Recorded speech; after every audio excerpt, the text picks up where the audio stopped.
جی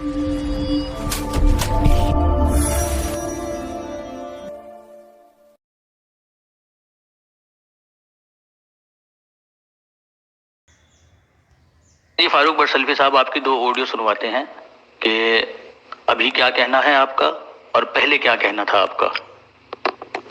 آپ بھی مانتے ہیں، آپ کے مرزا مسرور صاحب نے بھی مانا کہ دعویٰ الوہیت کیا، آپ بھی مانتے ہیں، میں بھی مان رہا ہوں، ہمارے کابرین علماء الحدیث بھی مانتے ہیں، آپ نے مجھے تحریرات بھی پیش کی، تو پھر لیکن آپ نے مانی کسی کی نہیں،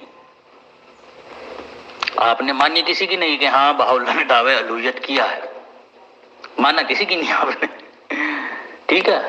اچھا یہاں پر دو باتیں ہیں۔ سب سے پہلی بات تو یہ ہے کہ میں نے جب آپ کو اپنی آڈیو میں یہ بات کہی تھی کہ آپ نے اس چیز کا تو اقرار کم سے کم کر لیا کہ بہاءاللہ نے دعوی الوہیت کیا، تو آپ نے میرے اوپر فوراً جھوٹ کا الزام لگا دیا۔ آپ نے کہا کہ آپ جھوٹ بول رہے ہو، میں نے تو ایسا کہا ہی نہیں کہ بہاءاللہ نے دعوی الوہیت کیا۔ اور اس آڈیو میں آپ کہہ رہے ہو کہ تم بھی مانتے ہو، ہمارے اہل حدیث علماء بھی مانتے ہیں، میں بھی مانتا ہوں کہ ہاں بہاءاللہ نے دعوی الوہیت کیا۔ اور جب یہی بات میں نے کہی تھی آپ کی طرف کہ بھئی آپ مانتے ہیں اس بات کو کہ بہاءاللہ نے دعوی الوہیت کیا، تو اس وقت آپ نے کہتے تم میرے اوپر جھوٹ بول رہے ہو۔ یار کس طرح کے انسان ہو آپ؟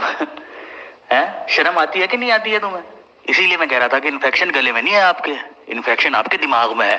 ایک دفعہ دماغ کے ڈاکٹر کو جا کے چیک کرا لو آپ بھائی، اس سے پہلے کہ دیر ہو جائے، ڈاکٹر کہہ دے کہ بیماری جو ہے وہ لا علاج ہو گئی، تو اس سے پہلے جا کے اپنا ٹریٹمنٹ کروا لو۔ سنو اب کیا کہتے ہو آپ۔ پر بھی آپ جھوٹ افطرا باندھ رہے ہیں، میں نے نہیں کہا کہ انہوں نے دعوی الوہیت کی ہے، اپنی اصلاح کریں اور جھوٹ سے تسلسل کے ساتھ جو آپ جھوٹ بولتے ہیں مرزا صاحب کی طرح اس سے رجوع کریں، توبہ کریں۔ بتائیے جی اب کس کو اصلاح کرنی ہے اپنی، مجھے کہ آپ کو؟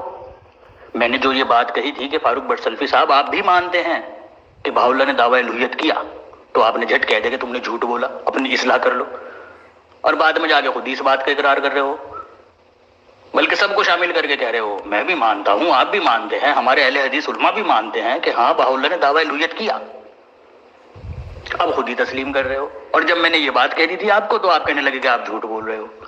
تو بھائی جب آپ بھی اس بات کو مانتے ہو اور میں بھی اس بات کو مانتا ہوں کہ ہاں بہاءاللہ نے دعوی الوہیت کیا، تو پھر جھگڑا کس بات کا بھائی؟ او بھائی جھگڑا کس بات کا ہے پھر؟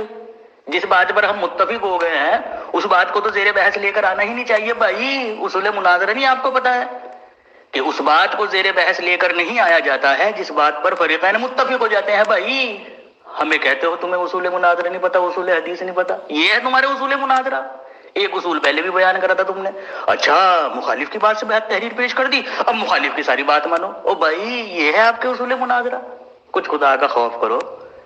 میں نے کہا بھی تھا، میں نے کہا اس بات کے فیصلے کے لیے میں ثالث مقرر کرتا ہوں آپ کے علامہ امین نذیر صاحب کو، جاؤ یہ اصول اپنا ان کے سامنے جا کر بیان کرو کہ کیا یہی طریق ہے کہ اگر مخالف کے اپنی بات کی تائید اگر مخالف کی کتاب سے پیش کی جائے تو پھر لازم ہو جاتا ہے تم پر کہ مخالف کی ہر ایک بات تم تسلیم کرو، لیکن تم نے پیش نہیں کری ہوگی اور نہ وہ حامی بھرے گا۔ اس معاملے میں وہ تم سے بہت زیادہ سیاںا ہے،